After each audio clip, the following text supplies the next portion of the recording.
दोस्तों, आप सब कैसे हैं? उम्मीद करते हैं आप सब बहुत अच्छे हैं। सबसे पहले आप सबको जन्माष्टमी की बहुत सारी हार्दिक शुभकामनाएं एवं बहुत सारा प्यार। चलो, आज हम लोग क्या करते हैं, 71 बीपीएससी के लिए बिहार के प्रमुख जनजातीय आंदोलन का यहाँ पर डिस्कशन करते हैं, क्योंकि बीपीएससी 71 में इस आंदोलन से 1-2 क्वेश्चन हमेशा बनता है, कभी मिलान करने के लिए, कभी डायरेक्ट क्वेश्चन पूछ लिया जाता है। ठीक है, चलो डिस्कस करते हैं। फर्स्ट पॉइंट है तमाड़ विद्रोह। कौन सा है? तमाड़। देखो, यह विद्रोह कहाँ हुआ था? छोटा नागपुर के आसपास जो एरिया है उस क्षेत्र में हुआ था। कब? 1789 में। यहाँ पर कौन सी जनजाति यह विद्रोह की थी? उराव जनजाति। कौन सी? उराव जनजाति। ये किस लिए फेमस था? यहाँ पर जमींदारों ने इनका शोषण करना शुरू कर दिया था। एक तो इनकी ज़मीन पर अपना अधिकार स्थापित कर लिया था, प्लस लगान इतना ज़्यादा ले रहे थे कि यहाँ पर जो जनजाति थे, उराव जनजाति थे, इनको खेती करने में या जंगल में जो उत्पाद होते हैं जिससे इनका जीवन यापन चल रहा था, उसमें अब इनको कठिनाई होने लगी थी। इसलिए यह आंदोलन हुआ। यह आंदोलन कब तक चला? 1794 तक। उसके बाद ईस्ट इंडिया कंपनी ने पुलिस कार्रवाई करती है तथा इस आंदोलन को दबा देती है। नेक्स्ट है चेरो विद्रोह। कौन सा? चेरो विद्रोह। ये 1771 ईस्वी में पलामू दुर्ग पर ईस्ट इंडिया कंपनी ने अधिकार कर लिया। तब वहाँ के लोगों पर क्या हुआ? अत्याचार बढ़ने लगा, जुर्म बढ़ने लगा, और 1800 ईस्वी में चेरो जनजाति ने क्या कर दिया? विद्रोह कर दिया। इस विद्रोह में भूसर सिंह को 1802 में फांसी दी गई और यह विद्रोह समाप्त हुआ। यहाँ भी वही मूल कारण था कि यहाँ पर जो चेरो जनजाति थी उनके ऊपर, उनके जंगल की भूमि पर अतिक्रमण करना तथा बाहरी लोगों को प्रवेश देना, जंगल के उत्पादों पर ईस्ट इंडिया कंपनी अपना एकाधिकार स्थापित करना चाह रही थी। इन सब कारणों से चेरो जनजाति ने विद्रोह किया था। ठीक है, चलो नेक्स्ट है कोल विद्रोह। कौन सा है? कोल विद्रोह। ये 1831 से 32 ईस्वी के मध्य प्रारंभ हुआ। यह विद्रोह मुंडा जनजाति, कौन सी जनजाति? मुंडा जनजातियों द्वारा किया गया। यह विद्रोह में हो जनजाति भी शामिल थे, क्योंकि मुंडा जनजाति और कोल जनजाति, हो जनजाति, ये सब एक ही बेल्ट के आसपास में रहते थे। ठीक है, जैसे ये हो गया झारखंड, हो गया सिंहभूम, हो गया छोटा नागपुर, तो ये सब वही बेल्ट पड़ता था, क्योंकि झारखंड, बिहार, बंगाल सब एक ही था पहले, बाद में इसको अलग किया गया था। इसलिए उसी बेल्ट में ये लोग रहते थे। और यहाँ भी वही मूल कारण था। यहाँ पर जो हो जनजाति थे, मुंडा जनजाति थी, कोल जनजाति थी, इनकी भूमियों पर अधिग्रहण किया जा रहा था, जिसके कारण इनके बीच में असंतोष फैला और इन्होंने ईस्ट इंडिया कंपनी या वहाँ पर जो जमींदार थे उनके खिलाफ आंदोलन छेड़ दिया, विद्रोह छेड़ दिया, और यह कोल विद्रोह के नाम से जाना गया। नेक्स्ट है भूमिज विद्रोह। कौन सा है? भूमिज विद्रोह। यह वीरभूमि के जमींदारों पर ईस्ट इंडिया कंपनी ने इतना अधिक राजस्व लाद दिया जिससे उसे चुकाना मुश्किल हो गया। भूमिज विद्रोह कहाँ हुआ? वीरभूमि के जमींदार थे।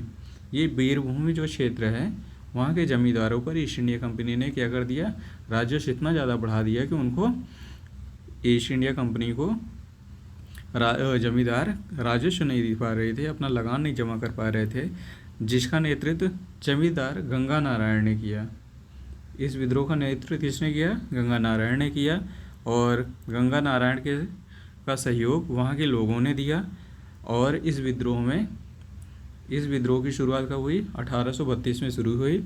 इस विद्रोह में कोल तथा हो जनजाति भाग लिए और इस भूमि विद्रोह को आगे बढ़ाने में अपना सहयोग दिया, तथा इस विद्रोह में भी ईस्ट इंडिया कंपनी अपना प्रशासनिक बल का प्रयोग करके इस विद्रोह को भी दबा देती है। ठीक है, नेक्स्ट है खेरवार आंदोलन या खेरवार विद्रोह। ये 1860 में मुंडा एवं उरांव जनजाति के लोगों ने जमींदारों के शोषण और पुलिस के अत्याचार का विरोध किया। इसे सरदारी लड़ाई भी कहते हैं। कौन सी लड़ाई? सरदारी लड़ाई भी कहते हैं।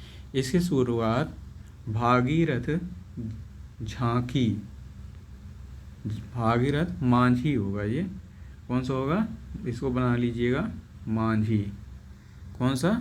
मांझी। भागीरथ मांझी द्वारा प्रारंभ किया गया था। यहाँ भी क्या हुआ? खेरवार लोगों का शोषण हुआ, उनकी ज़मीन पर अधिकार किया गया। जमींदारों ने राजस्व बढ़ा दिया। जब राजस्व नहीं जमा कर रहे थे तो पुलिस ने उनके ऊपर लाठियाँ बरसाई, उनके ऊपर जब उनकी संपत्तियों को ज़बरदस्ती कब्जा करने लगे, जब्त करने लगे, तब ये विद्रोह शुरू हुआ। नेक्स्ट है ताना भगत। इस ताना भगत आंदोलन से बीपीएससी में कई बार क्वेश्चन पूछा गया है। इसका सबसे पहले तो नेतृत्वकर्ता ही पूछ लिया कई बार। ताना भगत के नेतृत्वकर्ता थे जतरा भगत या जतरा भगत। यह आंदोलन कब शुरू हुआ? 1913-14 में शुरू हुआ। ठीक है। इस आंदोलन के अन्य नेता थे शिबू, माया, देबिया। इस आंदोलन का प्रभाव उरांव, मुंडा, संथाल जनजाति पर व्यापक रूप से पड़ा। इस आंदोलन में उरांव, मुंडा, संथाल ये सभी जनजातियों ने भाग लिया। इस आंदोलन का मूल उद्देश्य था स्वशासन की मांग। ये लोग क्या कह रहे थे कि जो हमारा ये जंगल का एरिया है, जो हमारी ये भूमि है, इस पर हम अपना शासन करेंगे, अपने हिसाब से लगान लगाएंगे, अपने हिसाब से कर लगाएंगे और उस क्षेत्र का हम शासन व्यवस्था स्वयं चलाएंगे। इस मामले को लेकर के ये ताना भगत आंदोलन शुरू हुआ, क्योंकि ये ईस्ट इंडिया कंपनी तथा उनके जमींदार यहाँ पर लोगों के ऊपर, यहाँ की जनजातियों के ऊपर अत्यधिक क्या कर रहे थे? टैक्स लगा रहे थे, कर लगा रहे थे और उनका शोषण कर रहे थे। उनकी संपत्तियों पर अपना एकाधिकार स्थापित कर रहे थे। ठीक है। इस आंदोलन का प्रभाव गांधी जी तथा कांग्रेस कमेटी पर भी पड़ा था और यह देखते हुए कि कांग्रेस और गांधी जी को यह प्रतीत हुआ कि इस आंदोलन से तो जनजातियों में भी देश प्रेम की भावना जागृत हो रही है। ठीक है। तो आप लोग को याद रहना चाहिए, कभी क्वेश्चन पूछा जाए तो किस आंदोलन का प्रभाव गांधी जी तथा कांग्रेस कमेटी पे पड़ा था, तो ताना भगत पे। इसीलिए ये किसी भी एग्ज़ाम हो, ज़्यादातर बीपीएससी में तो हर बार 1-2 क्वेश्चन यहाँ से बना ही देता है जनजातीय आंदोलन से। और ख़ास करके जैसे संथाल हो गया, कोल हो गया, ताना भगत हो गया, बिरसा मुंडा आंदोलन हो गया, यहाँ से क्वेश्चन पूछा जाता है। ठीक है। नेक्स्ट है हमारा संथाल विद्रोह। कौन सा है? संथाल। यह औपनिवेशिक सरकार के विरुद्ध थी। इसका जो मूल कारण था कि ईस्ट इंडिया कंपनी जो संथाल के जनजातीय क्षेत्र में भूमि आती थी, वहाँ पर अधिग्रहण करना शुरू कर दिया था, उनके संपत्तियों पर अपना अधिकार स्थापित करना शुरू कर दिया था। इसलिए ये संथाल लोगों ने क्या कर दिया? औपनिवेशिक सरकार के विरुद्ध विद्रोह शुरू कर दिया। विद्रोह का प्रमुख केंद्र कौन सा था?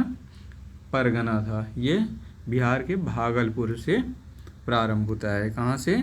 बिहार के भागलपुर से। कहाँ से? बिहार के भागलपुर से। ठीक है। भागलपुर से कहाँ? राजमहल तक फैला था। भागलपुर से राजमहल तक फैला था। इस क्षेत्र को दामनी कोह, ये क्वेश्चन पूछा गया है, दामनी कोह किस विद्रोह के नाम से जाना जाता है? संथाल विद्रोह के नाम से जाना जाता है। इस विद्रोह का कारण जो था, जनजातीय भूमि पर ईस्ट इंडिया कंपनी का अधिकार तथा लाभ के लिए बाहरी लोगों का यहाँ प्रवेश देना तथा संथाल किसानों के ऊपर टैक्स इतना अधिक बढ़ा देना कि वो टैक्स देने में अक्षम हो जाएं, तो उनकी संपत्ति को क्या कर लिया जाए? जब्त कर लिया जाए। यह आंदोलन कब शुरू हुआ? 30 जून 1855 से शुरू हुआ। इसके नेतृत्व करता थे सिद्धू कानू। ये पूछा गया प्रश्न है। सिद्धू कानू किस विद्रोह से संबंधित हैं? तो संथाल विद्रोह से संबंधित हैं। किससे हैं? संथाल से। सिद्धू कानू और चांद तथा भैरव, ये चारों भाई थे।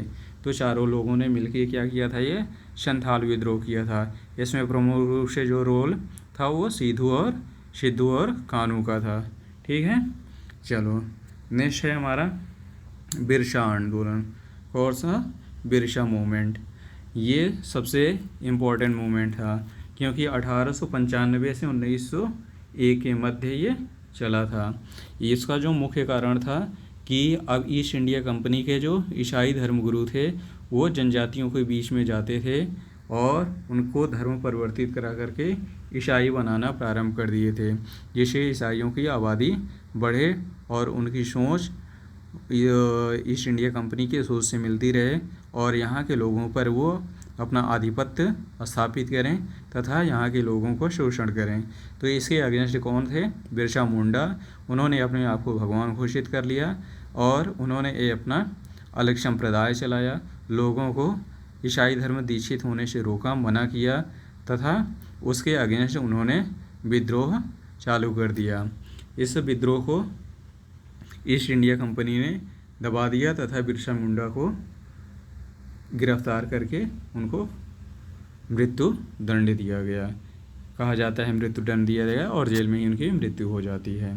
ठीक है। नेक्स्ट है सफाहोर विद्रोह। कौन सा है? सफाहोर। ये 1870 में प्रारंभ हुआ। बाबा भागीरथ मांझी, लाल हेम्ब्रेम, पाइका मुर्मू। इसका ही उद्देश्य था धार्मिक भावनाओं को प्रतिबद्ध रूप से विरुद्ध, मतलब कि यहाँ भी क्या करे, सफाहोर विद्रोह का मूल कारण था यहाँ के लोगों को भी क्या किया जा रहा था भाई, उनका धार्मिक भावना, इसका मतलब उनको भी ईसाई धर्म में दीक्षित किया जा रहा था, उनके धर्म से उनको दूर किया जा रहा था।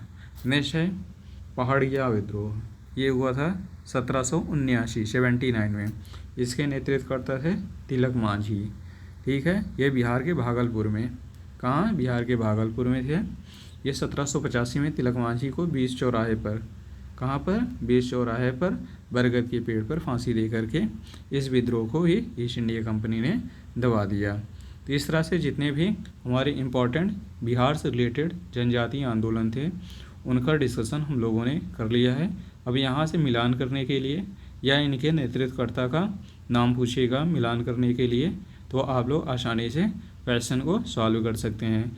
अगर आप लोगों को डाउट है तो आप क्या करिए, प्रीवियस ईयर क्वेश्चन को उठाइए और इस पीडीएफ को पढ़ने के बाद आप लोग वहाँ से क्वेश्चन करिए और आपको पक्का यकीन होगा, यकीन दिलाते हैं कि आपका क्वेश्चन सॉल्व हो जाएगा। ठीक है। तो आप लोग क्या करिए, हमारे चैनल को सब्सक्राइब कर लीजिए, बेल आइकन क्लिक कर लीजिए, जिससे हमारा जो नेक्स्ट वीडियो कल आएगा उसकी नोटिफिकेशन आपको या उसकी जानकारी आपको त्वरित रूप से मिल जाए। धन्यवाद।